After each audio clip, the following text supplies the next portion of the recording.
Chers frères et sœurs en Christ, c'est avec une grande joie ce dimanche matin que nous vous accueillons dans la maison du Seigneur. Que vous soyez ici pour la première fois ou que vous fassiez partie de notre communauté depuis longtemps, soyez tous et toutes les bienvenus. Nous sommes rassemblés pour adorer notre Dieu, pour recevoir sa parole et pour partager ensemble ce moment de communion fraternelle.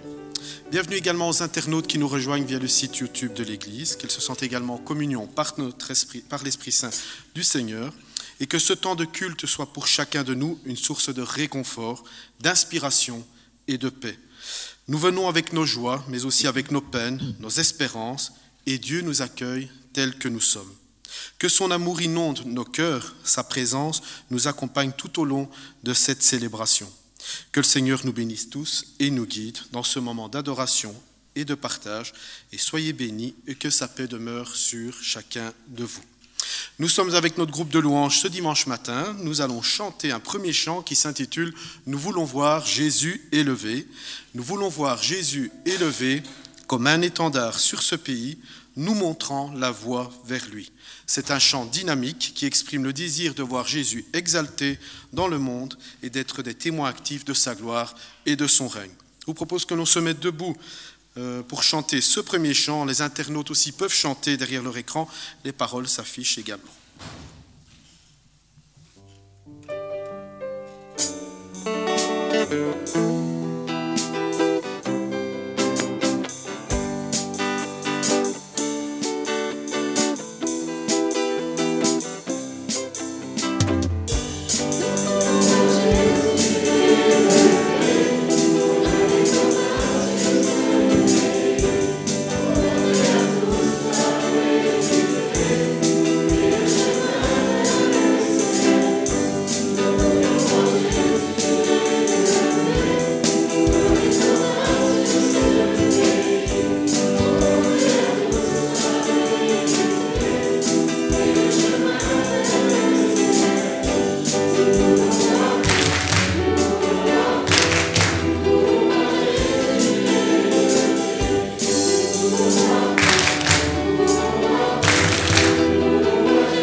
Je vous propose de prendre votre Bible, votre smartphone, votre tablette pour nous plonger dans la parole de Dieu.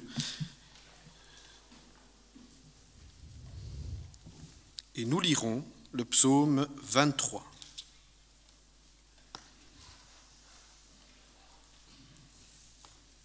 C'est dans l'Ancien Testament, le livre des psaumes, au milieu de votre Bible. Et nous lirons donc le psaume 23. C'est un psaume très court qui ne comporte que 6 versets. Le psaume 23. Le psaume 23 est l'un des textes les plus connus et aimés de la Bible, car il évoque une relation intime et personnelle avec Dieu, où le croyant se sent guidé, protégé et béni.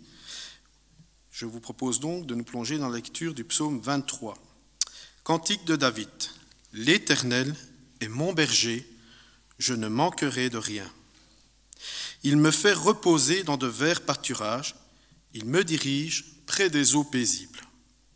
Il restaure mon âme, il me conduit dans les sentiers de la justice à cause de son nom. Quand je marche dans la vallée de l'ombre de la mort, je ne crains aucun mal, car tu es avec moi. Ta houlette et ton bâton me rassurent. Tu dresses devant moi une table en face de mes adversaires. Tu oins d'huile ma tête et ma coupe déborde. Oui, le bonheur et la grâce m'accompagneront tous les jours de ma vie, et j'habiterai dans la maison de l'Éternel jusqu'à la fin de mes jours. C'est un psaume que j'affectionne particulièrement. C'était celui qu'on lisait souvent aux enfants le soir avant de dormir. Je vous propose un petit peu de voir les principaux enseignements de ce psaume. Le premier verset dit que Dieu est notre berger, notre pourvoyeur. David commence en déclarant que Dieu est son berger, ce qui souligne une relation de dépendance et de confiance.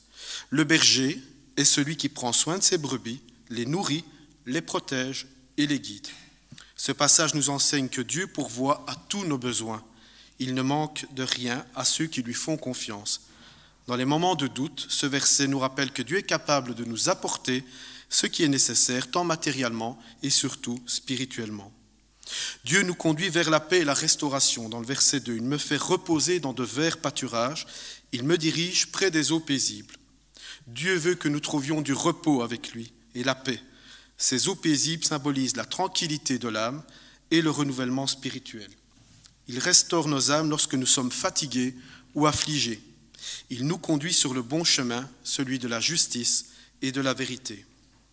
Dieu est avec nous dans les épreuves, dans le verset 4. « Quand je marche dans la vallée de l'ombre et de la mort, je ne crains aucun mal, car tu es avec moi. » Ce verset nous enseigne que même dans les moments les plus sombres de nos vies, dans la douleur, dans la perte, dans la maladie ou la mort, Dieu est présent à nos côtés. Le fait de savoir que Dieu est avec nous ôte cette peur et apporte un réconfort profond. Sa houlette, c'est le bâton de direction, et son bâton, c'est un instrument de protection, nous rassure que nous ne sommes jamais abandonnés. Dieu nous bénit au-delà de nos attentes. Tu dresses devant moi une table en face de mes adversaires, tu oins d'huile ma tête et ma coupe déborde. Ce verset montre que Dieu bénit abondamment ses enfants, même en présence de leurs ennemis. Il les comble de bonté et d'honneur, l'onction d'huile, et leur offre une coupe débordante de bénédiction. Cela nous enseigne que malgré les défis et les oppositions, Dieu nous accorde sa faveur. Ces bénédictions ne sont pas seulement suffisantes, elles débordent. La bonté et la grâce de Dieu nous suivent toute notre vie. Dans le verset 6, « Oui, le bonheur et la grâce m'accompagneront tous les jours de ma vie. » Ce passage nous assure que les bontés et la miséricorde de Dieu nous accompagnent chaque jour, même dans les moments difficiles. Il nous enseigne aussi que notre vie est entre les mains de Dieu et que sa grâce est une source inépuisable d'amour et de bénédiction. La promesse de demeurer dans la maison de Dieu, dans le verset 6, « Et j'habiterai dans la maison de l'Éternel jusqu'à la fin de mes jours », ce verset nous exprime la sécurité de l'éternité avec Dieu. Il y a la promesse que non seulement dans cette vie, mais aussi pour l'éternité, nous serons dans la présence de Dieu. En résumé, le psaume 23 nous enseigne que Dieu est notre fidèle berger, toujours présent pour nous guider, nous restaurer et nous protéger, et de son amour infini pour chacun de nous. Amen. Je vous propose un deuxième chant dans cette présidence, « Je crois en Jésus ». Je crois en Jésus, je crois qu'il est le Fils de Dieu, je crois qu'il est mort et ressuscité, qu'il a payé pour nous tous, et je crois qu'il est là maintenant. Ce chant exprime la foi en Jésus comme le Fils de Dieu, affirmant sa mort, mais aussi sa résurrection et son rôle en tant que Sauveur et Seigneur vivant aujourd'hui. Je vous propose que l'on se mette debout pour chanter ce chant, et merci aussi à notre groupe de louanges qui nous accompagne ce matin. Je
Chers frères et sœurs, dans un esprit d'humilité et de confiance, venons maintenant devant le Seigneur dans la prière. Prenons un moment pour déposer devant lui tout ce qui occupe nos cœurs, nos joies comme nos fardeaux.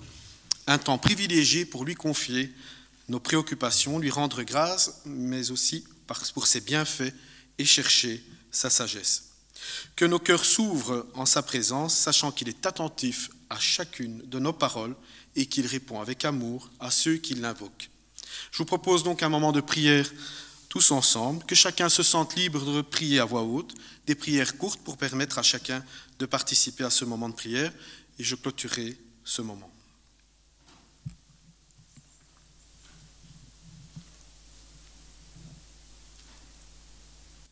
Seigneur, merci pour ces quelques mots que tu nous laisses dans ta parole, dans notre monde incertain et en crise, et une assurance de pouvoir nous reposer sur ta providence. Gloire à toi, Seigneur. Amen. Amen.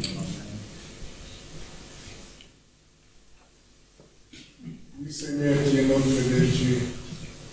Alors que tu disposes de toutes choses, mais tu nous les donnes chaque jour.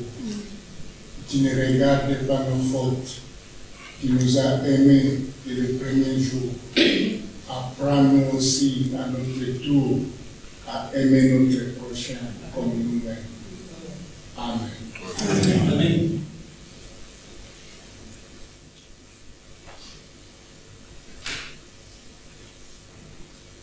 Nous sommes pas dignes de nous présenter devant toi, Seigneur, parce que nous sommes pécheurs. Merci pour le pardon. Merci pour le péché que tu as pris sur la croix. Au nom de Jésus. Amen. Amen. Oui, Seigneur, tu es la vie, la vérité. Merci pour tout ce que tu nous donnes en abondance, Seigneur. Merci parce que tu es là et ne nous abandonnes jamais. Merci de nous pouvoir réunir afin de te louer et t'adorer en ce jour. Merci Seigneur pour les Saintes Écritures et ton Saint-Esprit. Béni soit chaque personne ici présente. Au nom de Jésus, Amen. Amen.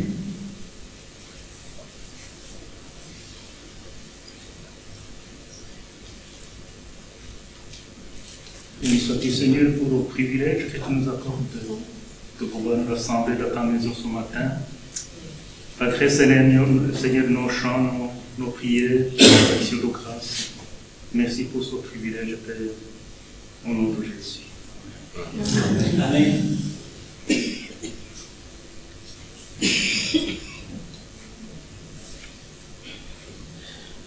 Oui, notre Dieu, notre Père, nous nous approchons ce matin devant le trône de ta grâce pour te louer, t'honorer, te célébrer, te rendre le culte qui t'est dû.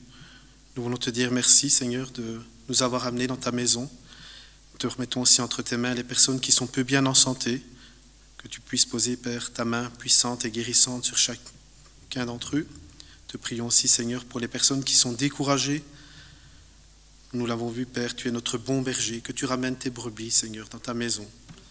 Éternel, nous te prions aussi pour nos familles, pour nos enfants, pour nos ados, pour nos jeunes. Te prions aussi pour les adultes, nos personnes âgées, Père Céleste, que tu puisses également, Seigneur, les bénir. Te prions, Seigneur, pour les personnes qui nous suivent sur le culte, qui suivent le culte Internet. Te demandons aussi, Seigneur, de poser ta main sur eux et qu'elles se sentent également en communion par ton Esprit Saint. Éternel, nous te prions pour toutes les personnes qui ont œuvré ce matin pour que le culte soit possible. Chaque personne, Père, a un talent à donner à l'Église, Seigneur. Nous voulons te dire merci, Père, pour cela. Notre Dieu, je te prie aussi pour Yves, pour son ministère, pour le message qu'il va apporter, que celui-ci fasse de l'effet dans le cœur de chacun, dans le mien. Notre Dieu, notre Père, nous voulons te dire encore une fois notre reconnaissance pour les petites et grandes choses que tu fais dans nos vies. Merci pour l'abondance que tu nous donnes. Nous voulons vraiment te dire merci pour ta parole. Merci pour Jésus. Merci pour le tombeau. Merci aussi pour la résurrection, car notre Sauveur est vivant. Te remettons aussi, Seigneur, toutes les personnes qui ce matin, à travers le monde, te célèbrent également, que tu puisses bénir toutes les églises. Et nous te prions également, Seigneur, pour les chrétiens persécutés, qui, au péril de leur vie éternelle, se rassemblent, Père, pour te louer. Nous ne voulons pas les oublier. Que tu diriges encore toutes choses ce dimanche matin. Dans le nom de Jésus, nous te le demandons. Amen. Je vous propose un troisième chant qui s'intitule « Quel ami fidèle et tendre », un chant bien connu de notre communauté. « Quel ami fidèle et tendre nous avons en Jésus-Christ, il est toujours prêt à nous entendre et à répondre à notre cri. » Ce chant exprime la fidélité, la tendresse et la constante présence de Jésus en tant qu'ami, prêt à soutenir et défendre ceux qui se confient en lui. Il rappelle également l'importance de la prière et de la gratitude envers cet ami incomparable. Je vous propose que l'on se mette debout pour chanter ce beau chant « Quel ami fidèle et tendre ».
Nous allons faire une petite image qui va apparaître. Voilà.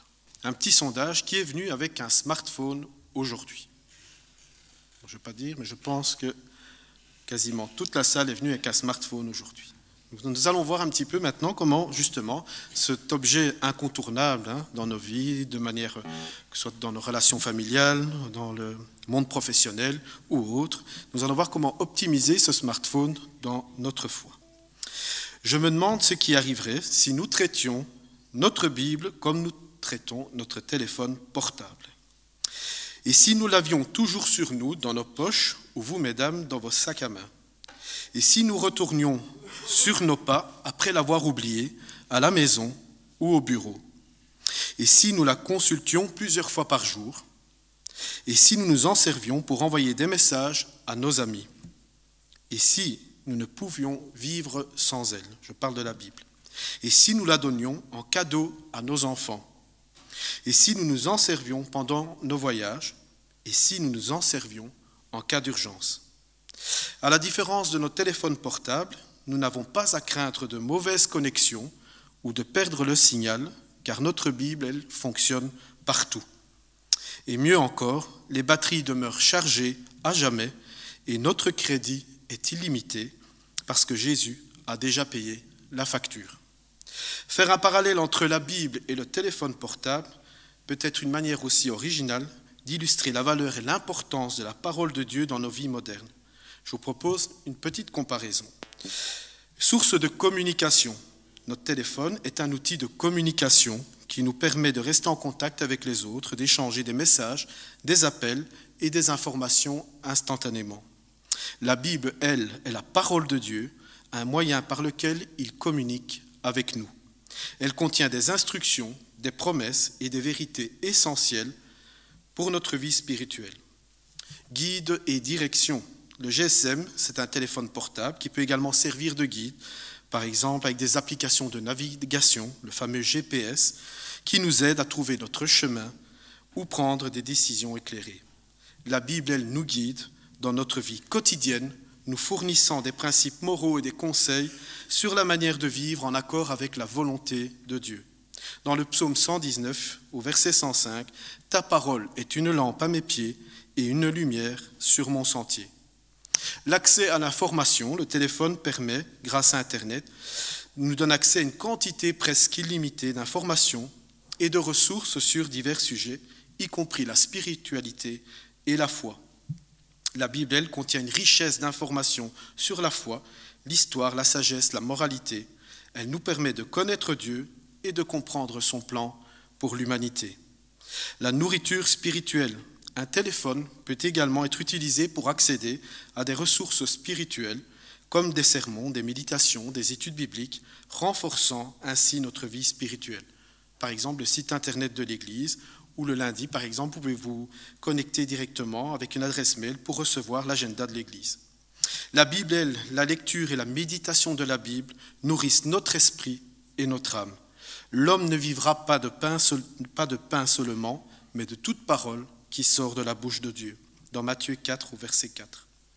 Ressources pour faire face aux défis. Mais le GSM, le téléphone portable, peut nous servir en cas de problème, peut être un moyen de demander de l'aide ou du soutien, que ce soit par un appel, un message ou une application. La Bible, elle, dans les moments difficiles, elle nous offre des paroles d'espoir, de réconfort et de force. Elle nous rappelle la fidélité de Dieu et sa présence dans nos épreuves. La communauté et la connexion. Le téléphone permet de maintenir des connexions avec la famille, les amis, la communauté de foi, même à distance, par le biais de messages, d'appels vidéo ou de réseaux sociaux. Ce téléphone peut nous servir ici, nous, dans la communauté, à envoyer un message à une personne qu'on n'a plus vue depuis un certain temps, ou prendre des nouvelles des personnes qui sont peu bien en santé. La Bible nous enseigne l'importance de la communauté et de l'assemblée. Elle nous encourage à nous rassembler, à prier les uns pour les autres et à soutenir notre foi ensemble. Je termine, mise à jour et entretien. Le téléphone nécessite, vous le savez, des mises à jour, un entretien régulier pour qu'il fonctionne correctement. De même, notre relation avec Dieu doit être nourrie et renouvelée à travers la prière, la méditation et la participation à la vie de l'Église. La Bible, pour en tirer le meilleur parti, il est important de l'étudier régulièrement et de la méditer. Notre compréhension et notre application de ces enseignements peuvent se développer avec le temps. Je conclus, tout comme le téléphone portable, tout comme un téléphone portable est un outil essentiel dans notre vie quotidienne moderne, la Bible, elle, est un guide spirituel indispensable. Elle nous connecte à Dieu, elle nous nourrit spirituellement et nous accompagne dans notre parcours de foi. L'un ne remplace pas l'autre, mais ils peuvent tous deux enrichir notre expérience de vie en nous offrant des moyens de communication, de connexion et de soutien. Voilà ce que j'avais envie de vous partager ce dimanche matin. Je vous propose, avant de laisser la place à Yves pour le message de ce dimanche, un 4e chant qui s'intitule « C'est par la grâce ». Ce chant célèbre la grâce divine qui nous sauve, nous transforme et nous permet de vivre une communion avec Dieu. C'est un rappel puissant que notre salut et notre vie chrétienne ne reposent pas sur nos mérites, mais sur la bonté et la miséricorde de Dieu.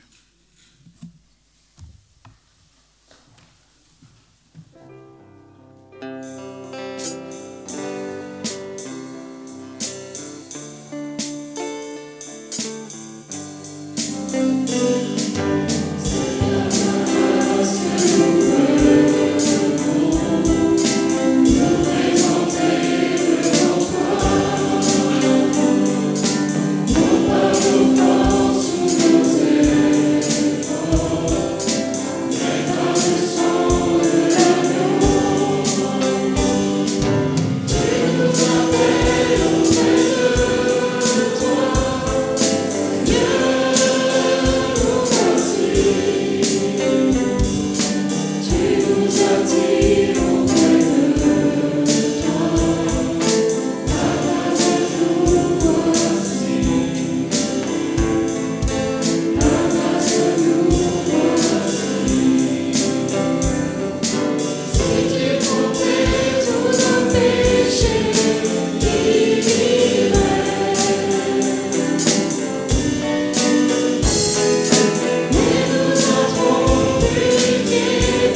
Chers frères et sœurs, bonjour. Salutations à nos visiteurs et à nos internautes également. J'espère que vous allez bien en cette période où nous devons voter. On invite tout le monde à courir un petit peu à gauche, à droite ce matin. Et si vous n'avez pas couru ce matin, vous courrez cet après-midi. Je rappelle que les bureaux ferment à 13h. Alors ce matin, nous voulons encore nous mettre à l'écoute de ce que le Seigneur désire nous dire. Et Dieu parle par sa parole, la Bible. Je vous invite ainsi à me rejoindre dans l'Écriture, dans le Sermon sur la montagne. Nous allons poursuivre là où nous nous étions arrêtés précédemment. Et ce matin, nous allons commencer le chapitre 7. Donc on est déjà aux 2/3 du Sermon sur la montagne. Donc Matthieu chapitre 7, versets 1 à 12. Alors juste un très court rappel de ce dont il est question dans le Sermon sur la montagne. Il s'agit d'un enseignement du Christ qui est très connu, sinon le plus connu, même des non-croyants ont déjà entendu parler de certains versets que l'on trouve dans ce passage des Écritures. Alors il est fondamentalement question de justice. Le Dieu de la Bible est un Dieu juste, un Dieu qui nous a créés à son image, un Dieu qui veut nous réconcilier avec lui par son Fils Jésus-Christ et qui appelle tous ceux qui veulent le suivre à mener une vie juste.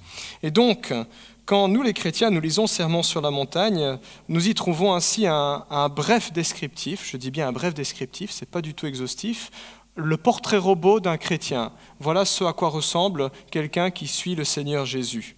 Et quand on lit ce que Jésus écrit, enfin de ce que Jésus-Christ a dit, ce qui a été mis par écrit par la suite, la barre est très haute. Jésus parle des relations interpersonnelles que nous avons les uns envers les autres.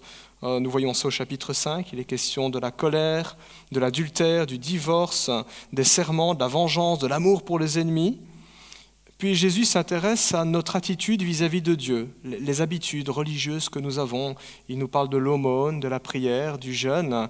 On est première partie du chapitre 6. Puis Jésus avance et nous parle de notre rapport aux biens matériels, aux richesses. Il nous demande de faire un choix. Pourquoi voulons-nous vivre ? Pour les sous, pour la réussite, pour le succès, selon le monde, ou pour Dieu ?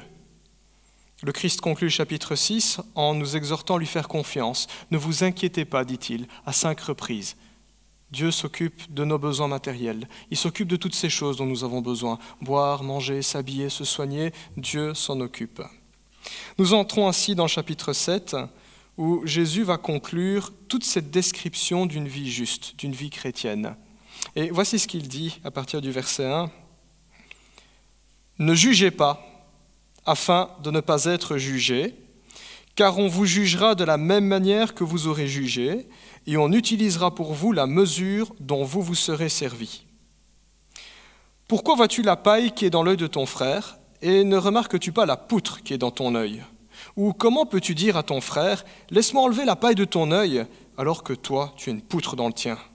Hypocrite, enlève d'abord la poutre de ton œil, et alors tu verras clair pour retirer la paille de l'œil de ton frère. Ne donnez pas les choses saintes aux chiens, et ne jetez pas vos perles devant les porcs, de peur qu'ils ne les piétinent, et qu'ils ne se retournent pour vous déchirer. Demandez, et l'on vous donnera. Cherchez, et vous trouverez. Frappez, et l'on vous ouvrira. En effet, toute personne qui demande reçoit, celui qui cherche trouve, et l'on ouvre à celui qui frappe. Qui parmi vous donnera une pierre à son fils s'il lui demande du pain ? Ou s'il demande un poisson, lui donnera-t-il un serpent ? Si donc, mauvais comme vous l'êtes, vous savez donner de bonnes choses à vos enfants, votre Père céleste donnera d'autant plus volontiers de bonnes choses à ceux qui le lui demandent. Tout ce que vous voudriez que les hommes fassent pour vous, vous aussi, faites-le de même pour eux, car c'est ce qu'enseignent la loi et les prophètes. Amen. Jusqu'à la lecture. Je vous invite à prier. Ce matin, nous voulons nous tourner vers toi, Seigneur. La Bible étant ouverte, nous voulons aussi ouvrir nos cœurs et te demander de nous rendre attentifs à ce que tu désires nous montrer dans le fonctionnement de notre Église, dans la manière dont nous menons nos vies individuelles, dans notre couple, dans notre famille, au travail. Nous voulons te demander que cette parole ne reste pas une lettre morte, Seigneur, mais qu'elle soit vivifiée, qu'elle devienne une puissance agissante dans notre vie. Seigneur, nous croyons que, comme tu le dis, l'homme ne vivra pas de pain seulement, mais de toute parole qui sortira de ta bouche, Seigneur. Nous voulons vivre de ce que tu dis. Éclaire notre intelligence, éclaire nos cœurs au nom de Jésus-Christ. Amen. Le titre du message de ce matin est « Un royaume de bonté ». Un royaume de bonté. Dans le passage que nous venons de lire, il n'est pas forcément facile de voir où est le fil rouge. On a l'impression que Jésus passe d'un sujet à l'autre sans forcément qu'il y ait de lien. Il parle du jugement, puis il parle de porcs, de chiens, puis ensuite il parle de prière, de pain, de poisson, et clôture en disant « Faites aux autres ce que vous voudriez qu'on fasse pour vous ». Alors, devant un tel passage, souvent on se dit « Ok, qu'est-ce que je peux en tirer pour ma vie ?» Eh bien, il y a quand même un fil rouge, et dans tout ce passage, il est question de bonté. Même si le mot n'est pas cité explicitement, c'est bien ce qui se dessine au travers de chacune de ces exhortations. Être bon, il est question de bonté. Une bonté pratique, une bonté dans la vie de tous les jours. Ce n'est pas simplement la bonté où je sens des choses très positives pour ceux qui m'entourent, c'est les actes que je vais poser, des actes de bonté. C'est un passage qui fait écho à la 5e béatitude. Tout début du sermon sur la montagne, souvenez-vous, Jésus dit « heureux, heureux » et il dira « heureux ceux qui sont bons, car on aura de la bonté pour eux ». Dans le royaume de Dieu, la bonté, ça paie toujours. La bonté n'est jamais perdue. J'aime beaucoup comment Salomon l'exprime dans toute sa sagesse, dans Ecclésiaste chapitre 11, verset 1. Lui dira les choses autrement, il dira « jette ton pain à la surface de l'eau ». Moi j'imagine toujours des canards comme ça. Il dit « jette ton pain à la surface de l'eau et il te reviendra ». Nous dit le texte.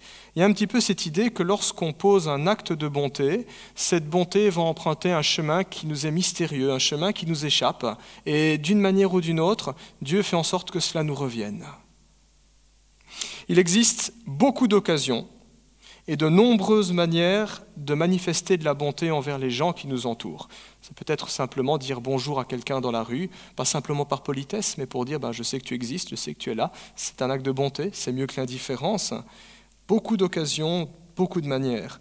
Dans le sermon sur la montagne, Jésus avait évoqué l'aumône, Matthieu 6, l'aumône en faveur de ceux qui en ont besoin. Jésus parlera également de la bienveillance à l'égard de nos ennemis. Il dit tu ne vas pas te venger. Tu vas chercher à faire du bien à ton ennemi, tu ne vas pas le haïr, tu vas l'aimer. Jésus dira encore que se montrer bon, c'est aussi faire œuvre de paix, les artisans de paix, heureux les artisans de paix, ceux qui cherchent à apaiser les conflits, à réconcilier les hommes qui se disputaient entre eux. Au début de notre passage, Jésus pointe ainsi une situation très très précise et qui nous parle encore aujourd'hui, une situation précise où le manque de bonté est le plus flagrant. Et j'ai nommé la critique et le jugement.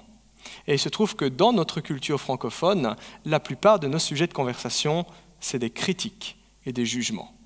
Il y a même moyen de gagner sa vie en faisant ça. Vous pouvez devenir critique professionnel, vous rédigez des articles et ils sont publiés. C'est génial. Enfin, ou pas. La critique et le jugement. C'était déjà un problème il y a 2000 ans et ça l'est toujours aujourd'hui. Aujourd'hui encore, on critique et on juge. Est-ce que ça vous arrive ? Je confesse, moi ça m'arrive parfois. Souvent, il n'y a pas un jour où je ne dis pas « il y a ça qui ne va pas, il y a ça qui ne va pas ». On critique, on juge. Et c'est un problème qui est aussi particulier à nos églises. J'aimerais dire que dans les églises, non, on ne critique jamais. Dans les églises, on ne juge pas. Les chrétiens ne se jugent pas les uns les autres. Mais ce n'est pas la vérité. Nos églises, malheureusement, sont souvent des lieux où ça critique beaucoup, où on juge beaucoup. Jésus parle d'ailleurs de ton frère. Regardez au verset 4, au verset 5, il parle de ton frère, avec cette histoire de la poutre et de l'œil. Jésus ne parle pas de ce qui se passe dans le monde, parmi ceux qui ne croient pas en Dieu. Jésus parle de ce qui se passe dans la communauté chrétienne, c'est-à-dire dans l'Église, ton frère. Dans nos bancs, on trouve des chrétiens qui, comme les pharisiens à l'époque, critiquent les autres, pensant savoir mieux qu'eux, pensant faire mieux qu'eux, pensant être meilleurs que les autres. Ils critiquent tout en se gardant d'apporter la moindre solution. C'est quelque chose que l'équipe pastorale aime dire à chaque responsable de département dans l'Église. On dit que quelqu'un de responsable, c'est quelqu'un qui apporte des solutions. Quelqu'un qui critique et qui se contente juste de critiquer, ce n'est pas quelqu'un de responsable, il est irresponsable. Il n'apporte pas des solutions. Au mieux, il dit les problèmes, au pire, il aggrave les problèmes. Jésus dira d'ailleurs aux pharisiens « Malheur à vous, pharisiens hypocrites, scribes et pharisiens hypocrites, car vous chargez les hommes de lourds fardeaux sur les épaules, mais vous-même, vous ne levez pas le petit doigt. Voilà un petit peu ce qui se passe quand on critique les autres et quand on juge les autres. Tiens, prends-toi ça, prends-toi cette critique, mais moi, je ne ferai rien du tout. Tellement facile de critiquer, tellement facile de juger les autres. C'est quoi la critique? C'est penser, un sentiment, un peu de mépris, une parole vite fait. On va critiquer les autres pour le travail qu'ils font.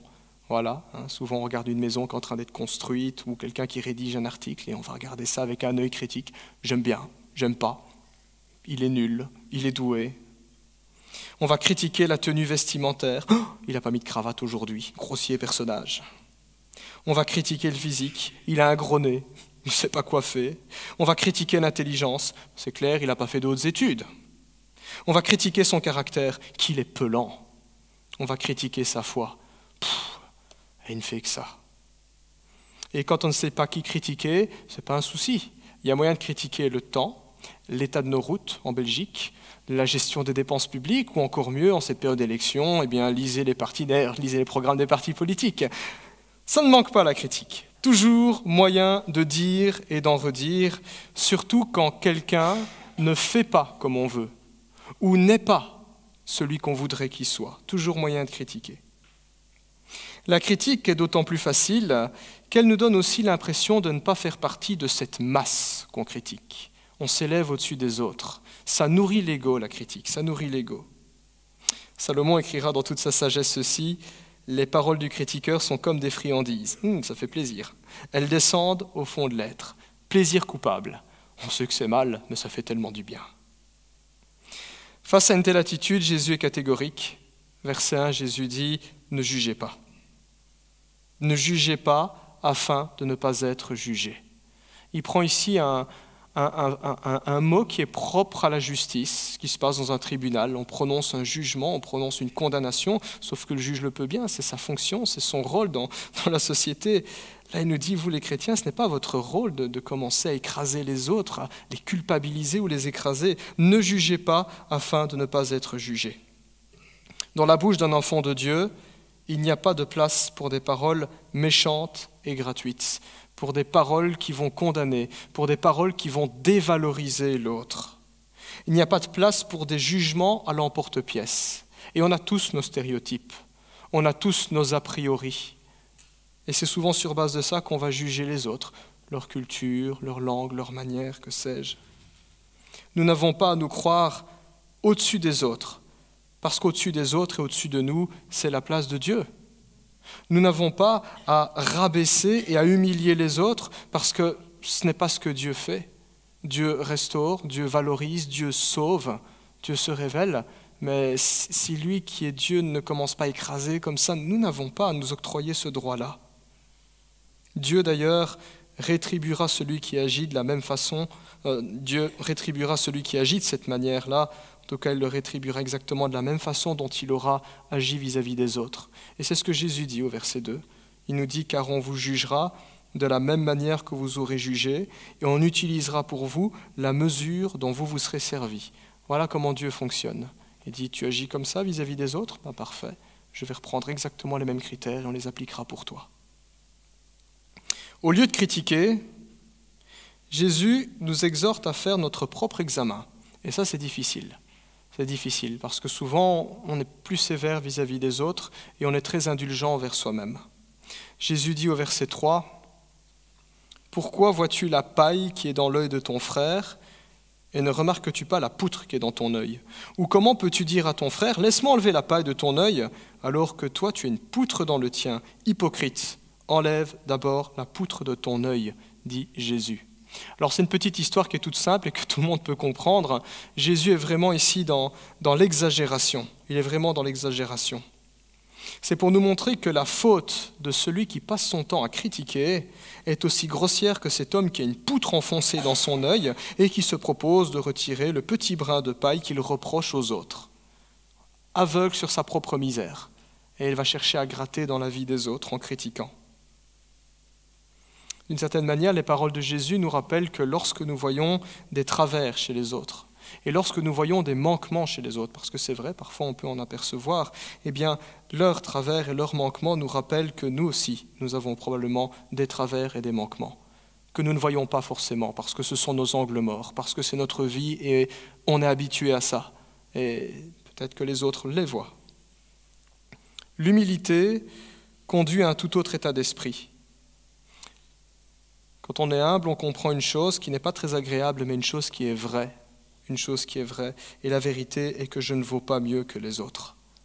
Parce que je suis tellement pécheur qu'il a fallu que Jésus-Christ meure à la croix pour mes péchés.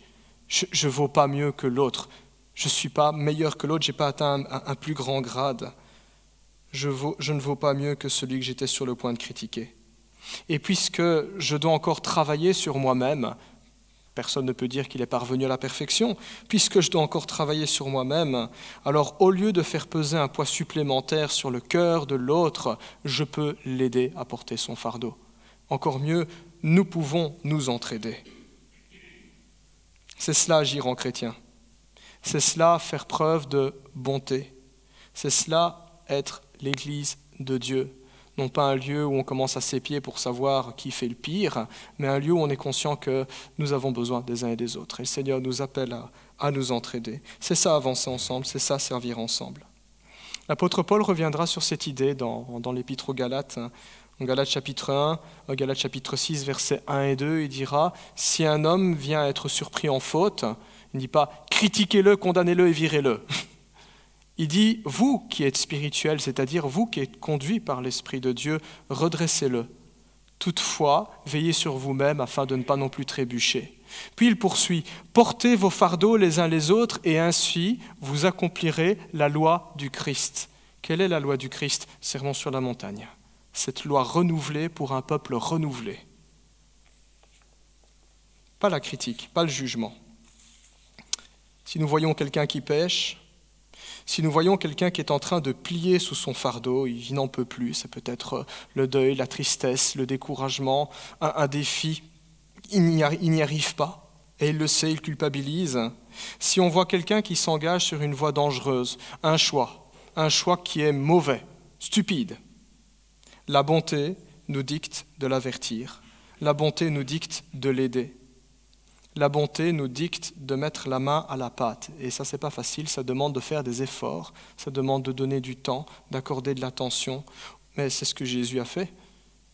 Il a pris du temps, il a accordé de l'attention, il a quitté son trône et il est venu ici-bas sur terre. C'est l'exemple qu'il laisse. La bonté nous dicte de nous engager en faveur de l'âme des autres. Cela avec humilité, conscient que nous aussi, nous pouvons chuter. Conscient aussi que nous pouvons connaître la faiblesse et que nous aussi, parfois, nous agissons de manière stupide et parfois dans l'ignorance, parce qu'on ne savait pas que c'était mal. C'est ce que Jésus dit au verset 5, « Alors tu verras clair pour retirer la paille de l'œil de ton frère. » Dans l'esprit de Jésus, il a toujours été question de retirer ce qui pose problème. Jésus ne dit pas « c'est chacun pour soi » et ne dit rien de ce qui se passe dans la vie des autres. Jésus dit « ne critiquez pas, ne jugez pas, n'entrez pas dans ce jeu-là. » La bonté que nous sommes appelés à manifester envers nos frères se nourrit de la bonté de Dieu envers nous. C'est bien une bonté qui vient de quelque part. C'est ça que juste à l'instant, nous parlions de la croix, nous parlions de Jésus-Christ, nous parlions du comportement de Dieu à notre égard. Cette bonté n'apparaît pas nulle part spontanément, elle nous est donnée. Elle nous est donnée par la grâce de Dieu dans notre cœur et elle nous est présentée en guise d'exemple à suivre. Dieu est le modèle de toute bonté, il est la source de toute bonté. Il est le Père dont nous manifestons les traits de famille. Il est le Dieu dont nous manifestons les caractéristiques par notre vertu, par ce que nous faisons. Et c'est ce que Jésus représente dans les versets 7 à 11. Toujours dans cette idée de bonté, Jésus nous présente comment est Dieu. Il dit « Demandez et l'on vous donnera. Cherchez et vous trouverez, frappez et l'on vous ouvrira. En effet, toute personne qui demande reçoit, celui qui cherche trouve et l'on ouvre à celui qui frappe. Qui parmi vous donnera une pierre à son fils s'il lui demande du pain, ou s'il demande un poisson, lui donnera-t-il un serpent? Si donc, mauvais comme vous l'êtes, vous savez donner de bonnes choses à vos enfants, votre Père céleste donnera d'autant plus volontiers de bonnes choses à ceux qui les lui demandent. Passage ici qui nous encourage à prier et qui fonde cette exhortation à prier sur le fait que Dieu est bon. Dieu est généreux. La bonté de Dieu est une réalité qui est certaine. Elle n'est pas une hypothèse, elle n'est pas une théorie, ce n'est pas une supposition ou une espérance comme tout ce que nous pourrions entreprendre ici-bas. Sur Terre, nous pourrions nous lancer corps et âme dans toutes sortes d'entreprises, se lancer dans le monde des affaires par exemple, et malgré un travail acharné, ce n'est pas garanti que nous aurons du résultat. La bonté de Dieu, ça n'a rien à voir avec ça. Quiconque cherche la bonté de Dieu de tout son cœur ne sera jamais déçu, jamais. Et la Bible insiste ailleurs, Romains 10, 13, quiconque invoque le nom du Seigneur Jésus sera sauvé, nous dit le texte. Psaume 50, 15, au jour de la détresse, tu m'invoqueras, je te délivrerai, tu me glorifieras.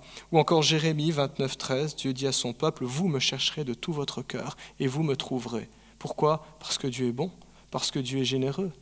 Encore texte d'Ésaïe qui nous dit que Dieu n'attend que le moment de nous faire grâce. Il se lèvera de son trône pour nous accueillir.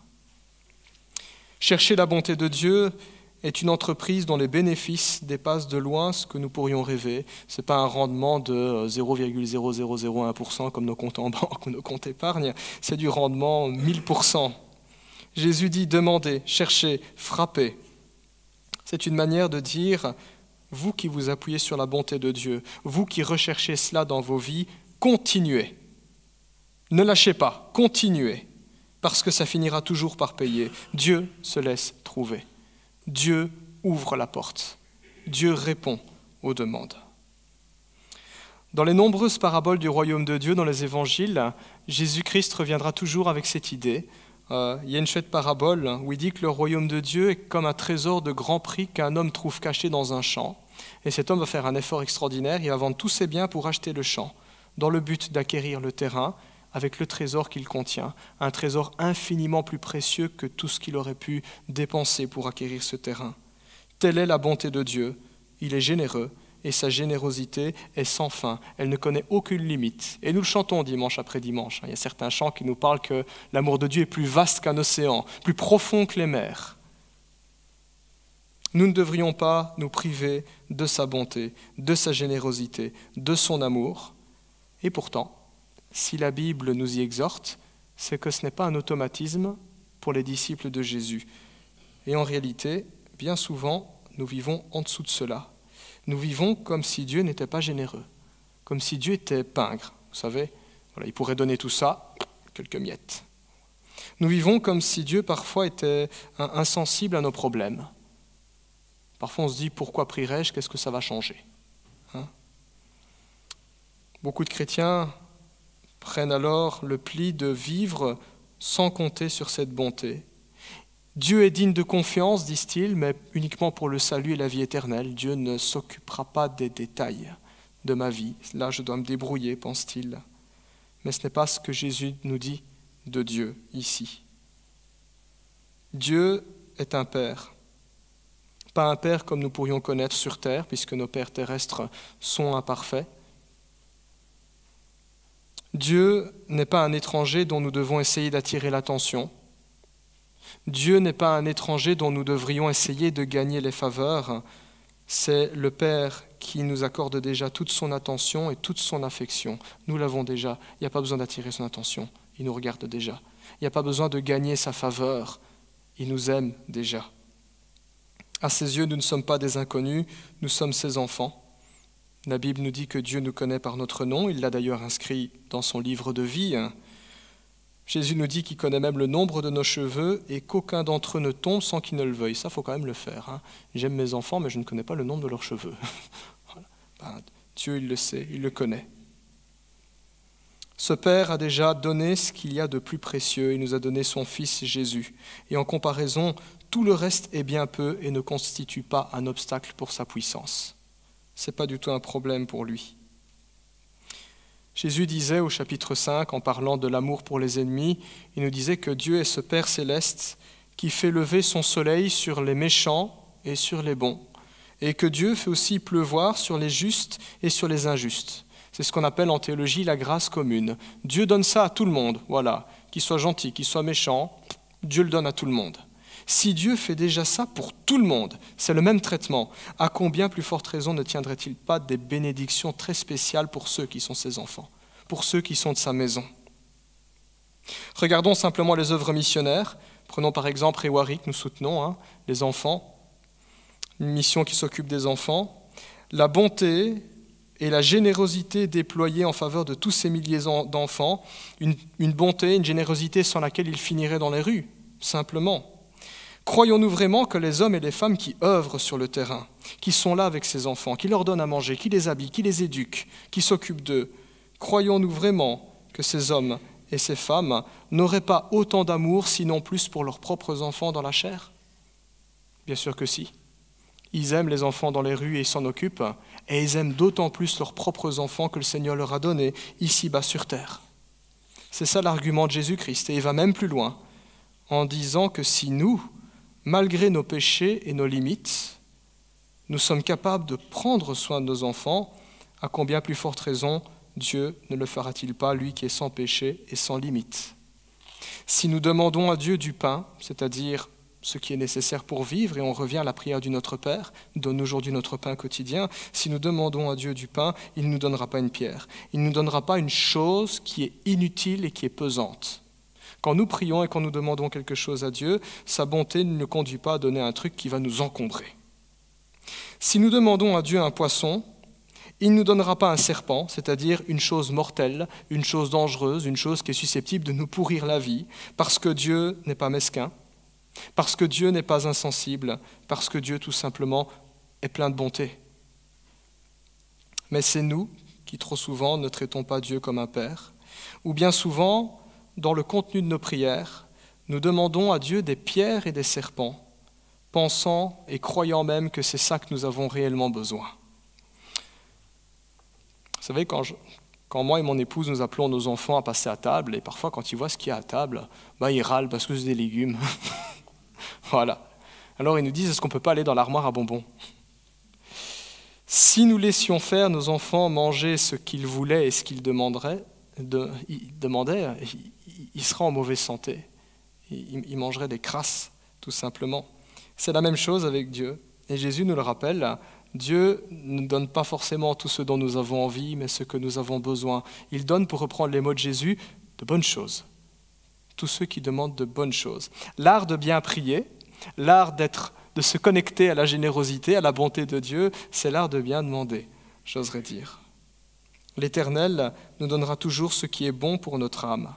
Le fait qu'il accorde à l'un ce qu'il demande et pas à l'autre ne signifie pas qu'il serait injuste, mais qu'il est conscient qu'une même demande exaucée n'aura pas forcément le même impact dans la vie de l'un et dans la vie de l'autre. Nous ne devrions pas commencer à nous comparer.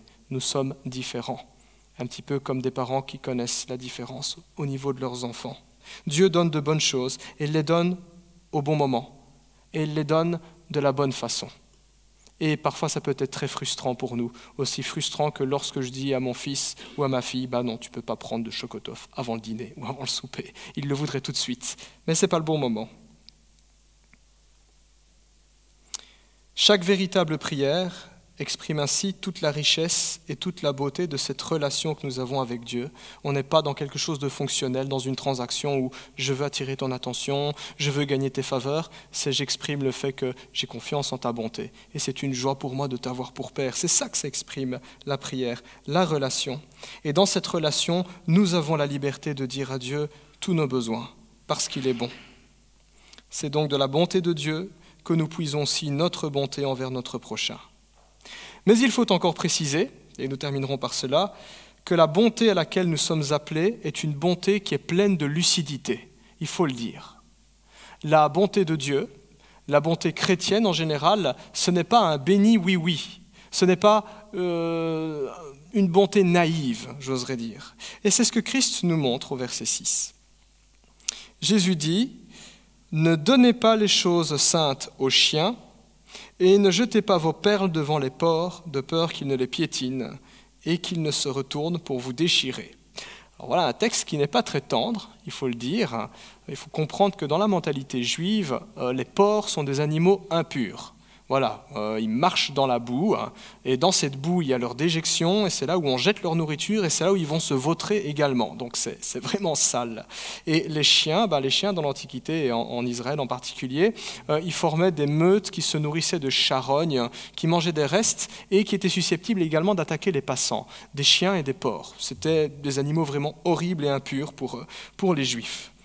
Alors, qu'est-ce que Jésus est en train de dire ? Eh bien, Jésus nous montre que ce n'est pas faire honneur à la bonté de Dieu que de jeter sa bonté en pâture à ceux qui s'en moquent. Ça, c'est ce que Jésus veut nous dire. Et c'est ce que Jésus lui-même va faire dans les évangiles. Un petit peu plus loin, nous apprenons que le Christ va envoyer ses disciples 2 par 2 prêcher l'évangile dans tous les villages des campagnes alentours. Et Jésus dira à ses disciples, « Lorsqu'on ne vous accueillera pas dans un village, il dira, vous secouez la poussière de vos pieds et vous quittez ces lieux. Ça ne sert à rien de rester sur place, ça ne sert à rien de vous acharner. » Dans le livre des Actes, l'apôtre Paul prêchera l'évangile d'abord aux Juifs à chaque fois. Il arrive dans une ville, il va dans une synagogue. Et malheureusement pour lui, ça se termine à chaque fois de la même façon. Les Juifs ne veulent pas l'évangile et se mettent à le persécuter. À un moment donné, il va se faire lapider, à un moment donné, il va se faire même emprisonner, il va y avoir un procès. À un autre moment, il va y avoir des émeutes dans la ville. Et chaque fois, l'apôtre Paul leur dira pour leur condamnation que l'évangile était d'abord pour eux, mais parce qu'ils n'en veulent pas, désormais il se tournera vers les gentils. Nous comprenons ainsi dans ces paroles du Christ que les bénédictions du Seigneur ne doivent pas être laissées entre les mains de ceux qui en feraient un usage vil. Il n'est pas sage, en pratique, d'insister avec le message de la grâce auprès de ceux qui ont clairement pris position contre Christ. J'insiste. Il y a des chrétiens qui sont très zélés pour évangéliser, et gloire à Dieu, on en a besoin. Souvent, on déplore qu'il y a un manque de zèle à ce niveau-là.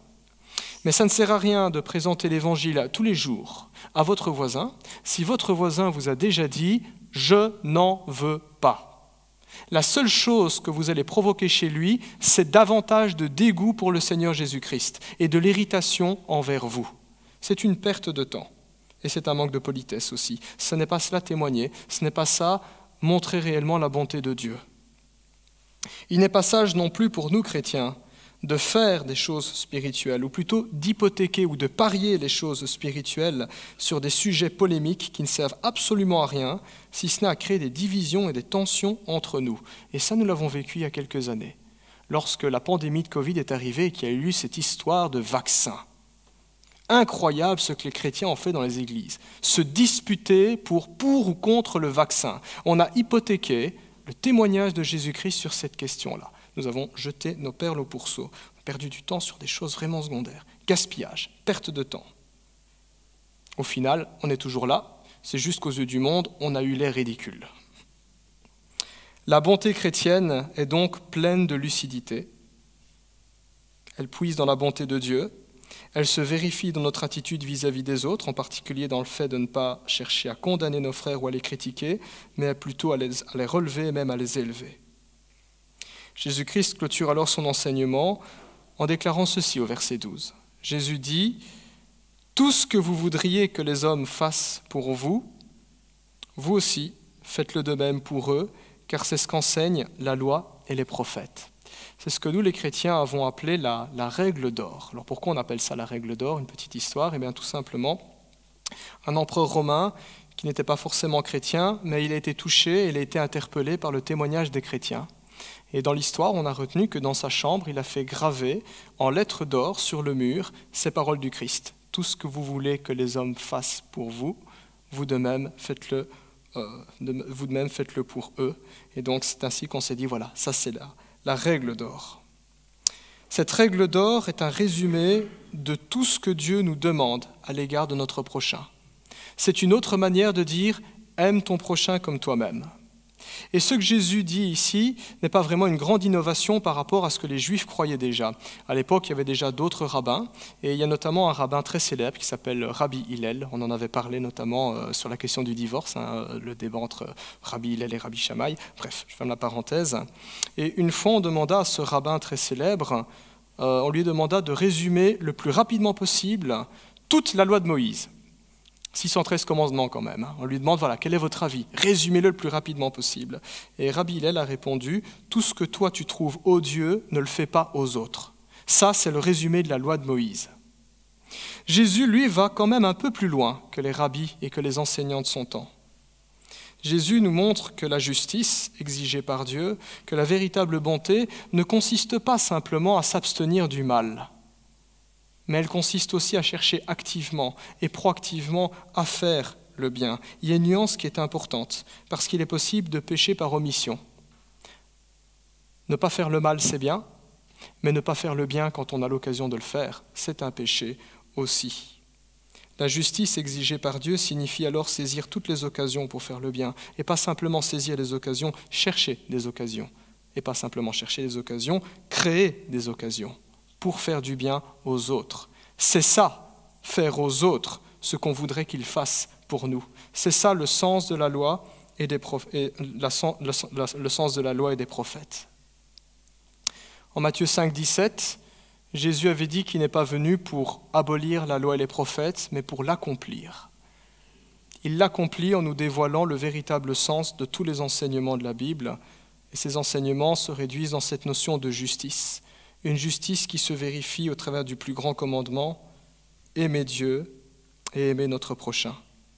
Puissions-nous ainsi, en tant que chrétiens, incarner cette justice. Puissions-nous vivre de cet amour. Puissions-nous manifester de la bonté comme le Seigneur Jésus-Christ le demande. Amen. Je vous invite à prier. Te disons merci pour ta parole, la Bible. Nous prenons conscience que lorsque nous faisons face à ta bonté, Seigneur, notre manque de bonté est évident. Jamais, Seigneur, nous n'arriverons à ta hauteur. Et pourtant, Seigneur, tu fais ce chemin avec nous. Nous voulons nous présenter comme étant ton peuple, peuple renouvelé par la grâce en Jésus-Christ. Nous avons lu ta parole, une loi qui est renouvelée, une plus grande justice, et c'est de cela que nous voulons vivre, Seigneur. Nous prions pour que cette parole que nous avons lue devienne une réalité dans nos vies. Apprends-nous à avoir un regard renouvelé sur ceux qui nous entourent. Non pas un regard empreint de critique et de jugement, mais un regard qui est généreux, un regard qui est lucide aussi sur nous-mêmes. Rends-nous humbles, Seigneur. Nous prenons conscience que tu résistes aux orgueilleux, Seigneur, et nous ne voulons pas être dans ce bras de fer avec toi. Apprends-nous à être aussi généreux et aussi bons que tu l'es envers nous. Donne-nous de la sagesse et du discernement aussi dans nos rapports avec notre prochain, afin que nous n'ayons pas, Seigneur Dieu, à jeter en pâture ce que toi tu considères comme étant saint, Seigneur. Que nous puissions aussi manifester ce respect pour toi dans ce domaine-là. Et nous prions, Seigneur, que tu nous donnes de pouvoir vivre cette relation que tu décris dans ta parole, cette relation qui nous unit à toi. Tu es notre Père. Pardonne-nous toutes ces fois où nous l'oublions, Seigneur. Merci pour ta patience, merci pour ton amour. Au nom de Jésus. Amen.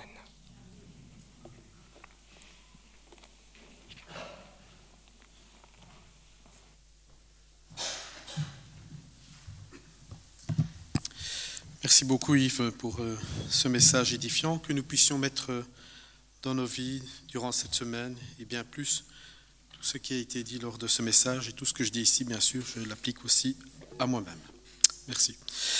Je vous propose de chanter un autre chant avant de passer au repas de la Sainte Seine. Je suis né pour te louer, je suis né pour te louer et t'adorer, je suis né pour te servir, ô mon Dieu, je veux te glorifier. Ce chant souligne notre vocation à louer et adorer Dieu dans toutes les circonstances de la vie. Il rappelle l'importance de se consacrer à sa gloire et d'exprimer notre gratitude pour tous ses bienfaits. C'est un chant aussi que l'on chante souvent avec les enfants à l'école du dimanche ou dans les camps, les amis du samedi. Je vous propose que l'on se mette debout pour chanter ce chant « Je suis né pour te louer ».